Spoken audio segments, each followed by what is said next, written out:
छठा अध्याय। दक्ष प्रजापति की 60 कन्याओं के वंश का विवरण। श्री सुखदेव जी कहते हैं, परीक्षित, तदंतर ब्रह्मा जी के बहुत अनुनय विनय करने पर दक्ष प्रजापति ने अपनी पत्नी असिकनी के गर्भ से 60 कन्याएं उत्पन्न की। वे सभी अपने पिता दक्ष से बहुत प्रेम करती थी। दक्ष प्रजापति ने उनमें से 10 कन्याएं धर्म को, 13 कश्यप को, 27 चंद्रमा को, 2 भूत को, 2 अंगिरा को, 2 कृशाश्व को और शेष 4 ताक्षर्य नाम धारी कश्यप को दी और ब्याह दी। परीक्षित, तुम इन दक्ष कन्याओं और इनकी संतानों के नाम मुझसे सुनो। इन्हीं की वंश परंपरा तीनों लोक में फैली हुई है। धर्म की 10 पत्नियां थी। भानु, लंबा, ककुभ, जामी, विश्वा, साध्या, मरुवंती, वसु, मुहूर्ता और संकल्पा।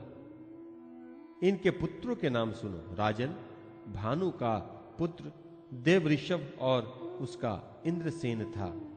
लंबा का पुत्र हुआ विद्युत और उनके मेघगण। ककुभ का पुत्र हुआ संकट, उसका कीटक, और कीकट के पुत्र हुए पृथ्वी के संपूर्ण दुर्गों किलों के अभिमानी देवता। जामी के पुत्र का नाम था स्वर्ग और उसका पुत्र हुआ नंदी। विश्वा के विश्वदेव हुए, उनके कोई संतान न हुई। सांध्या से सांध्यगण और उनका पुत्र हुआ अर्धसिद्धि। मरुत्वती के 2 पुत्र हुए, मरुत्वान और जयंत। जयंत भगवान वसुदेव के अंश है, जिन्हें लोग उपेंद्र भी कहते हैं। मुहूर्ता से मुहूर्त के अभिमानी देवता उत्पन्न हुए। ये अपने अपने मुहूर्त में जीवों को उनके कर्मानुसार फल देते हैं। संकल्पा का पुत्र हुआ संकल्प और उसका काम। वसु के पुत्र 8 वसु हुए, उनके नाम मुझसे सुनो। द्रोण, प्राण, ध्रुव, अर्क, अग्नि, दोष, वसु और विभा वसु। द्रोण की पत्नी का नाम है अभिमति। उससे हर्ष, शोक, भय आदि के अभिमानी देवता उत्पन्न हुए। प्राण की पत्नी उर्जस्वती के गर्भ से सह, आयु और पुरुजव नाम के 3 पुत्र हुए। ध्रुव की पत्नी धरणी ने अनेक नगरों के अभिमानी देवता उत्पन्न किए। अर्क की पत्नी वासना के गर्भ से तर्ष, तृष्णा आदि पुत्र हुए। अग्नि नामक वसु की पत्नी धारा के गर्भ से द्रविणक आदि पुत्र उत्पन्न हुए। बहुत से पुत्र द्रविणक आदि के साथ उत्पन्न हुए। कीर्ति का पुत्र स्कंद भी अग्नि से ही उत्पन्न हुए। उनसे विशाख आदि का जन्म हुआ। दोष की पत्नी शर्वरी के गर्भ से शिशुमार का जन्म हुआ। वह भगवान का कलावतार है। वसु की पत्नी अंगिरसी से शिल्प कला के अधिपति विश्वकर्मा जी हुए। विश्वकर्मा के उनकी भार्या कीर्ति के गर्भ से चाक्षुष मनु हुए और उनके पुत्र विश्वदेव एवं सांध्यगण हुए। विभावसु की पत्नी उषा से 3 पुत्र हुए, व्युष्ट, रोचिष और आतप। उनमें से आतप के पंचयाम दिवस नामक पुत्र हुआ। उसी के कारण सब जीव अपने अपने कार्यों में लगे रहते हैं। भूत की पत्नी दक्ष नंदिनी स्वरूपा ने कोटि कोटि रुद्रगण उत्पन्न किए। इसमें रैवत, अज, भव, भीम, वाम, उग्र, वृषाकपि, अजयकपाद, अहिर्बुंधन, पहुरूप और महान, ये 11 मुख्य हैं। भूत की दूसरी पत्नी भूता से भयंकर भूत और विनायक आदि का जन्म हुआ। ये सब 11वें प्रधान रुद्र महान के पार्षद हुए। अंगिरा प्रजापति की प्रथम पत्नी स्वधा ने पितृगण को उत्पन्न किया और दूसरी पत्नी सती ने अर्थवाहिंगरस नामक वेद को ही पुत्र रूप में स्वीकार कर लिया। कृशाश्व की पत्नी अर्ची से धूम्रकेश का जन्म हुआ और धिषणा से 4 पुत्र हुए, वेदशिरा, देवल, वयुन और मनु। ताक्षर्य नामधारी कश्यप की 4 स्त्रियां थीं, विनता, कद्रु, पतंगी और यामिनी। पतंगी से पक्षुओं का और यामिनी से शलभों पतिंगों का जन्म हुआ। विनता के पुत्र गरुड़ हुए, यही भगवान विष्णु के वाहन हैं। विनता के ही दूसरे पुत्र अरुण हुए, जो भगवान सूर्य के सारथी हैं। कद्रु से अनेकों नाग उत्पन्न हुए।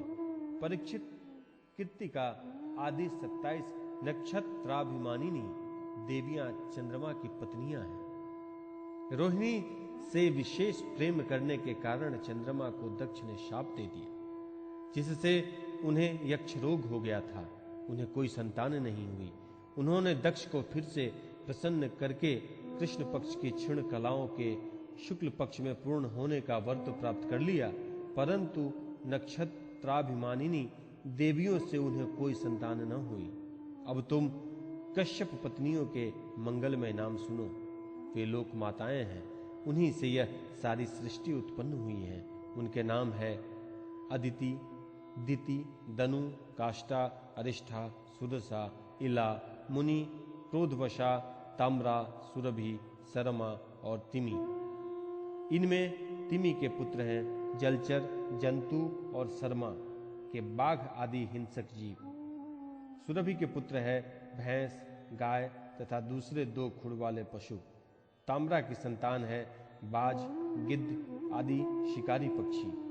मुनि से अप्सराएं उत्पन्न हुई। क्रोधवशा के पुत्र हुए सांप, बिच्छू आदि विषैले जंतु। इला से वृक्ष, लता और पृथ्वी में उत्पन्न होने वाली वनस्पतियां और सुरसा से यातुधान राक्षस। अरिष्ठा से गंधर्व और काष्ठा से घोड़े आदि 1 खुर वाले पशु उत्पन्न हुए। दनु के 61 पुत्र हुए। उनमें प्रधान के नाम सुनो। द्विमूर्धा, शंबर, अरिष्ट, हयग्रीव, विभावसु, आयोमुख, शंखशिरा, स्वरभानु, कपिल, अरुण, पुलोमा, वृषपर्वा, एक चक्र, अनुतापन, धूम्रकेश, विरूपाक्ष, विप्रचिति और दुर्जय। स्वरभानु की कन्या सुप्रभा से नमुची ने और वृषपर्वा की पत्नी शर्मिष्ठा से महाबली नहुष नंदन ययाति ने विवाह किया। दनु के पुत्र वैश्वानर की 4 सुंदरी कन्याएं थीं। इनके नाम थे उपदानवी, हयशिरा, पुलोमा और कालका। इनमें से उपदावनी के साथ हिरण्यकाक्ष का, हयशिरा के साथ क्रतु का विवाह हुआ। ब्रह्मा जी की आज्ञा से प्रजापति भगवान कश्यप ने ही वैश्वानर की शेष 2 पुत्रियां पुलोमा और कालका के साथ विवाह किया। उनसे पैलोम और कालकेय नाम के 60,000 रणवीर दानव हुए। इन्हीं का दूसरा नाम निवात कवच था। ये यज्ञ कर्म में विघ्न डालते थे, इसलिए परीक्षित तुम्हारे दादा अर्जुन ने अकेले ही उन्हें दक्ष को प्रसन्न करने के लिए मार डाला। यह उन दिनों की बात है जब अर्जुन स्वर्ग में गए हुए थे। विप्रचिति की पत्नी सिंहिका के गर्भ से 101 पुत्र उत्पन्न हुए। उनमें सबसे बड़ा था राहु, जिसकी गणना ग्रहों में हो गई। शेष 100 पुत्रों का नाम केतु था। परीक्षित, अब क्रमशः अदिति की वंश परंपरा सुनो। इस वंश में सर्वव्यापक देवादिदेव नारायण ने अपने अंश से वामन रूप में अवतार लिया था। अदिति के पुत्र थे विवस्वान, अर्यमा, पुषा, त्वष्टा, सविता, भग, धाता, विधाता, वरुण, मित्र, इंद्र और त्रिविक्रम। वामन यही 12 आदित्य कहलाए। विवस्वान की पत्नी महाभाग्यवती संज्ञा के गर्भ से श्राद्ध देव वैवस्वत, मनु एवं यम यमी का जोड़ा पैदा हुआ। संज्ञा ने ही घोड़ी का रूप धारण करके भगवान सूर्य के द्वारा भूलोक में दोनों अश्विन कुमारों को जन्म दिया। विवस्वान की दूसरी पत्नी थी छाया। उनके शनैश्चर और सावर्णी मनु नाम के 2 पुत्र तथा तपती नाम की एक कन्या उत्पन्न हुई। तपती ने समवर्ण को पति रूप में वर्ण किया। अर्यमा की पत्नी मातृका थी। उसके गर्भ से चरणनी नामक पुत्र हुए।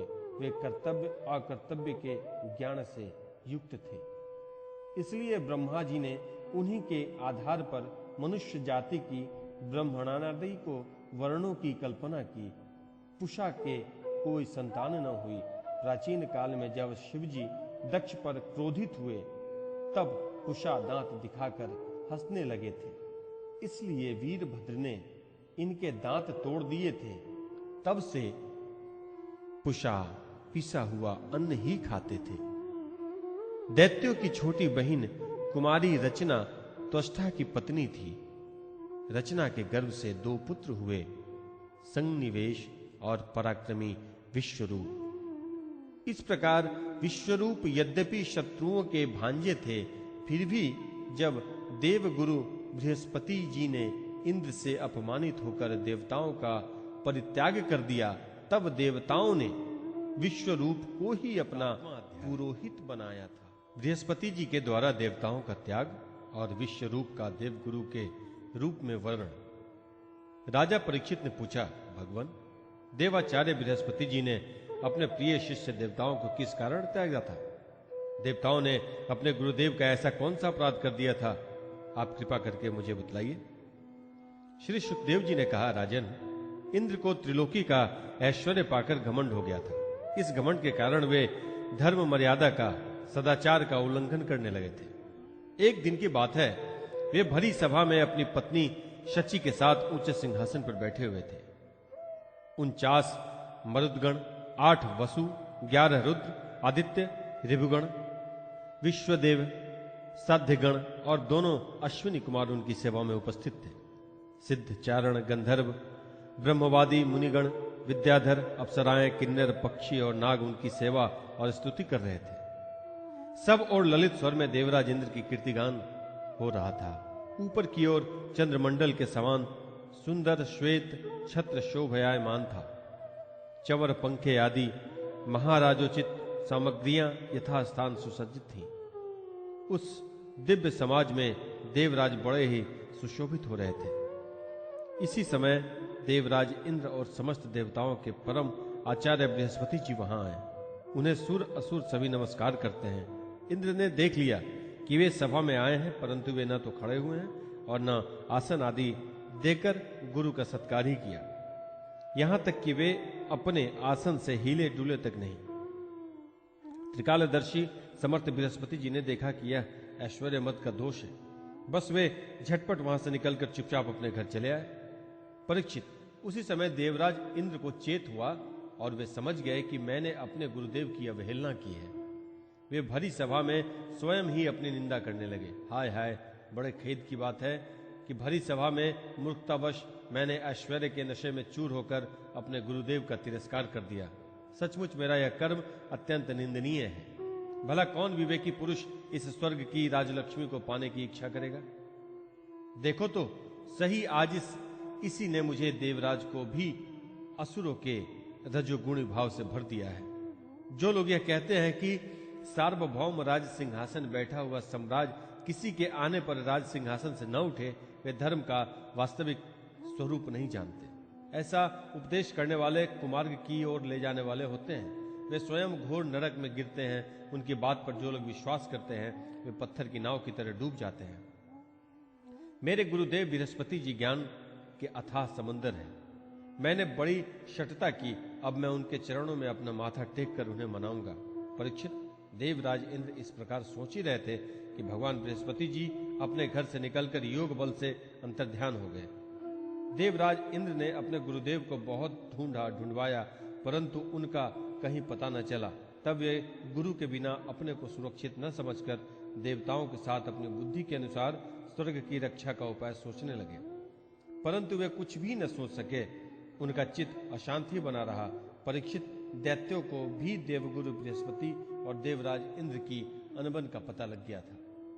तब उन मदोन्मत और आतताई असुरों ने अपने गुरु शुक्राचार्य के आदेशानुसार देवताओं पर विजय पाने के लिए धावा बोल दिया। उन्होंने देवताओं पर इतने तीखे तीखे बाणों का वर्षा किया कि उनके मस्तक, जंघा, बाहु आदि अंग कट-कट कर गिरने लगे। तब इंद्र के साथ सभी देवता सिर झुकाकर ब्रह्मा जी के शरण में आए। स्वयंभू एवं समर्थ ब्रह्मा जी ने देखा कि देवताओं की तो सचमुच बड़ी दुर्दशा हो रही है, अतः उनका हृदय अत्यंत करुणा से भर गया। वे देवताओं को धीरज बंधाते हुए कहने लगे। ब्रह्मा जी ने कहा, देवताओं, बड़े खेद की बात है, सचमुच तुम लोगों ने बहुत बुरा काम किया है। हरे हरे, तुम लोगों ने ऐश्वर्य के मद में अंधे होकर ब्रह्मज्ञानी, विदज्ञ एवं संयमी ब्राह्मण का सत्कार नहीं किया। देवताओं, तुम्हारी इसी अनीति का यह फल है कि आज समृद्धशाली होने पर भी तुम्हें अपने निर्बल शत्रुओं के सामने नीचा देखना पड़ रहा है। देवराज, देखो, तुम्हारे शत्रु भी पहले अपने गुरुदेव शुक्राचार्य का तिरस्कार करने के कारण अत्यंत निर्बल हो गए थे, परंतु अब भक्ति भाव से उसकी आराधना करके वे फिर धन जन से संपन्न हो गए हैं। देवताओं, मुझे तो ऐसा मालूम पड़ रहा है कि शुक्राचार्य को अपना आराध्य देव मानने वाले ये दैत्य लोग कुछ दिनों में मेरा ब्रह्मलोक भी छीन लेंगे। भृगुवंशियों ने इसे अर्थशास्त्र की पूरी शिक्षा दे रखी है। ये जो कुछ करना चाहते हैं उसका भेद तुम लोगों को नहीं मिल पाता। उनकी सलाह बहुत गुप्त हो। ऐसी स्थिति में वे स्वर्ग को तो समझते ही क्या है, वे चाहे जिस लोक को जीत सकते हैं। सच है, जो श्रेष्ठ मनुष्य ब्राह्मण, गोविंद और गौओं को अपना सर्वस्व मानते हैं और जिन पर उनकी कृपा रहती है, उनका कभी अमंगल नहीं होता। इसलिए अब तुम लोग शीघ्र ही त्वष्टा के पुत्र विश्वरूप के पास जाओ और उन्हीं की सेवा करो। वे सच्चे ब्राह्मण, तपस्वी और संयमी हैं। यदि तुम लोग उनके असुरों के प्रति प्रेम को क्षमा कर सकोगे और उनका सम्मान करोगे तो वे तुम्हारा काम बना देंगे। श्री सुखदेव जी कहते हैं, परीक्षित, जब ब्रह्मा जी ने देवताओं से इस प्रकार कहा तब उनकी चिंता दूर हो गई। वे त्वष्टा के पुत्र विश्वरूप ऋषि के पास गए और उन्हें हृदय से लगाकर यूं कहने लगे। देवताओं ने कहा, बेटा विश्वरूप, तुम्हारा कल्याण हो। हम तुम्हारे आश्रम पर अतिथि के रूप में आए हैं। हम एक प्रकार से तुम्हारे पितर हैं, इसलिए तुम हम लोगों की समयोचित अभिलाषा पूर्ण करो। जिन्हें संतान हो गई हो, उन सत्पुत्रों का भी सबसे बड़ा धर्म यही है कि वे अपने पिता तथा अन्य गुरुजनों की सेवा करें। फिर जो ब्रह्मचारी हैं, उनके लिए तो कहना ही क्या है। वत्स, आचार्य वेद की, पिता ब्रह्मा जी की, भाई इंद्र की और माता साक्षात पृथ्वी की मूर्ति होती है। इसी प्रकार बहन दया की, अतिथि धर्म की, अभ्यागत अग्नि की और जगत के सभी प्राणी अपने आत्मा की ही मूर्ति, आत्मस्वरूप होते हैं। पुत्र, हम तुम्हारे पितर हैं। इस समय शत्रुओं ने हमें जीत लिया है, हम बड़े दुखी हो गए हैं। तुम अपने तपोबल से हमारा यह दुख, दरिद्र, पराजय टाल दो। पुत्र, तुम्हें हम लोगों की आज्ञा का पालन करना चाहिए। तुम ब्रह्मनिष्ठ ब्राह्मण हो, अतः जन्म से ही हमारे गुरु हो। हम तुम्हें आचार्य के रूप में वर्ण करके तुम्हारी शक्ति से अनायास से शत्रुओं पर विजय प्राप्त कर लेंगे। पुत्र, आवश्यकता पड़ने पर अपने से छोटों का पैर छूना भी निंदनीय नहीं है। वेद ज्ञान को छोड़कर केवल अवस्था, बड़प्पन का कारण भी नहीं है। श्री सुखदेव जी कहते हैं, परीक्षित, जब देवताओं ने इस प्रकार विश्व रूप से पुरोहित करने की प्रार्थना की, तब परम तपस्वी विश्वरूप ने प्रसन्न होकर उनसे अत्यंत प्रिय और मधुर शब्दों में कहा। विश्वरूप ने कहा, पुरोहित का काम ब्रह्म तेज को क्षुण करने वाला है, इसलिए धर्मशील महात्माओं ने उनकी निंदा की है।